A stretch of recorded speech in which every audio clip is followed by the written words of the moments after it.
রাধে রাধে বন্ধুরা, তো আজকে আমি বানাবো এগ ফ্লপি অমলেট, যেটা আমি ইউটিউবে ভিডিও দেখেছিলাম। তো চলো কিরকম হয় দেখি। প্রথমে ডিমগুলোকে ভেঙে নেব, তারপরে হলুদ অংশটাকে আলাদা করে এবং সাদা অংশটাকে ভালোভাবে ঝাঁকানা ঝাঁকানা করে নাড়িয়ে নেব।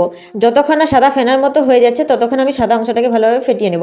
তারপরে যে হলুদ অংশটা ছিল সেটাকেও আমি সেম প্রসেসে ঝাঁকানা করে নাড়িয়ে তারপর একসাথে দুটোকে মিক্স করে ভালোভাবে ঝাঁকানা করে একটু ফেটিয়ে নিলাম। তারপরে কড়াইতে একটু তেল দিয়ে তার মধ্যে আমি ফেটিয়ে রাখা ডিমটা দিয়ে দিলাম। এবার আমি ডিমটার উপরে নুন আর একটু গোলমরিচের গুঁড়ো ছড়িয়ে দেবো, তোমরা চাইলে লঙ্কার গুঁড়োও দিতে পারো। তারপরে একটু ভাজা ভাজা হলেই তুলে নেব।